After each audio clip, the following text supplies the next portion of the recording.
ৰাজু বৰুৱা মই আপোনাৰ কাষলৈ আহিছো শীঘ্ৰে কংগ্ৰেছ দল ত্যাগ কৰি প্ৰবীণ বৰুৱে বিপিএফত যোগদান কৰিব এই কথা ইতিমধ্যে ND24ক জনাইছে কেতিয়ালৈ আসলতে এটা আনুষ্ঠানিকভাৱে যোগদান কৰিব মই কথাখিনি আপোনাৰ জৰিয়তে জানিব বিচাৰিছো আৰু যোগদানৰ প্ৰাক মুহূৰ্তত কালি আমি সন্ধিয়া দেখিলো যে হাগ্ৰামা মহিলাৰী সাক্ষাৎ কৰিল হয়তো হাগ্ৰামা মহিলাৰীৰ সৈতে তেওঁ সেই কথাখিনিকে আলোচনা কৰিল আৰু ৰাজনৈতিক নিৰাপত্তা বিচাৰি বুলি তেওঁ কথাষাৰ উল্লেখ কৰিছে গতিকে এই ক্ষেত্ৰত আমি ভাবিব পাৰো নেকি যে কংগ্ৰেছত থকা সময়খিনি তেওঁ ৰাজনৈতিক নিৰাপত্তাহীনতাত ভুগিছিল চাওক এঞ্জেলা এই কথাটোৱেই মূল কথা যে তেওঁ কৰবাত তেওঁৰ মৰ্যাদা হানি হোৱা বুলি ভাবিছে বা তেওঁ কংগ্ৰেছৰ পৰা যিমানখিনি পাব লাগিছিল সেইখিনি তেওঁ নাই পোৱা বুলি ভাবিছে আৰু শেহতীয়াকৈ যদি চোৱা যায় তেনেহ'লে লোকসভা নিৰ্বাচনৰ সময়ছোৱাতো প্ৰবীণ বড়োৰ নামটো খুব সজোৰে উচ্চাৰিত হৈছিল যে প্ৰবীণ বড়ো প্ৰাৰ্থী হ'ব পাৰে কংগ্ৰেছৰ প্ৰাৰ্থী হ'ব পাৰে কোকৰাঝাৰ লোকসভা সমষ্টিৰ কিন্তু শেষ মুহূৰ্তত প্ৰবীণ বড়োৱে যিহেতু টিকট লাভ কৰা নাছিল আৰু প্ৰবীণ বড়োৰ ক্ষেত্ৰত যদি চোৱা যায়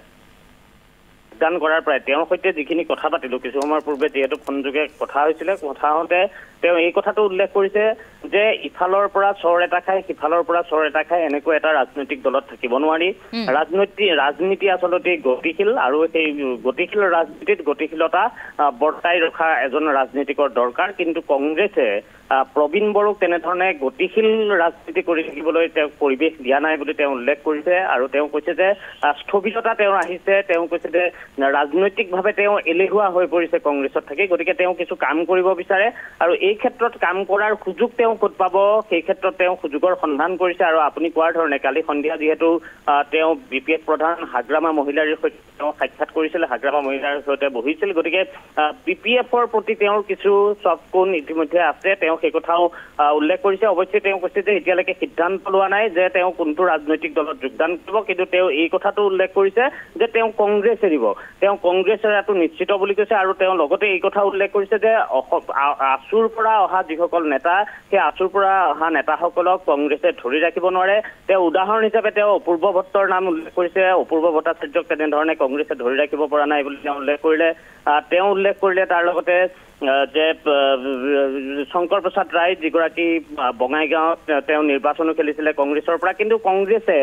নেতাক ধৰি ৰখাৰ ক্ষেত্ৰত যিমানখিনি কাম কৰিব লাগে তিমানখিনি কৰিব পৰা নাই বুলি তেওঁ উল্লেখ কৰিছে সেই অনুভৱৰে তেওঁ কৈছে যে তেওঁ কংগ্ৰেছত নথকাৰ সিদ্ধান্ত ইতিমধ্যে গ্ৰহণ কৰা বুলি উল্লেখ কৰি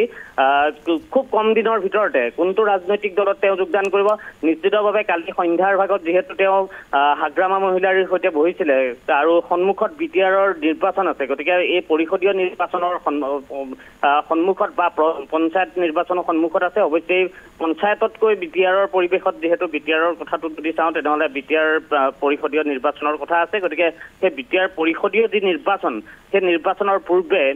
প্ৰবীণ বড়ো বিপিএফলৈ যোৱাৰ সম্ভাৱনাই খুব বেছি কাৰণ দুৰ্গা দাস বড়ো তাত বিপিএফত যিহেতু আছে এসময়ত তেওঁ কংগ্ৰেছ কৰিছিল বা পূৰ্বতে তেওঁ জাতীয়তাবাদী এগৰাকী নেতা আছিল গতিকে এই দুৰ্গা দাস বড়ো প্ৰবীণ বড়ো এইসকল নেতাই এতিয়া কংগ্ৰেছৰ কথাটো এইভাৱে উল্লেখ কৰিছে যে কংগ্ৰেছে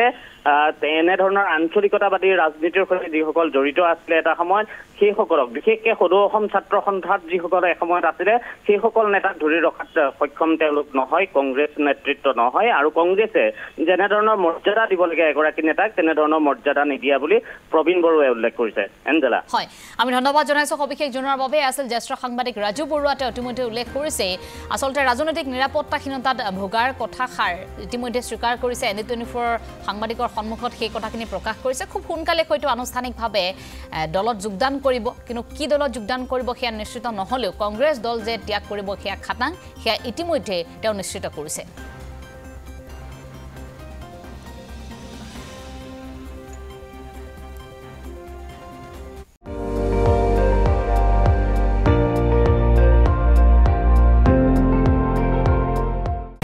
আপুনি চাই আছে ND24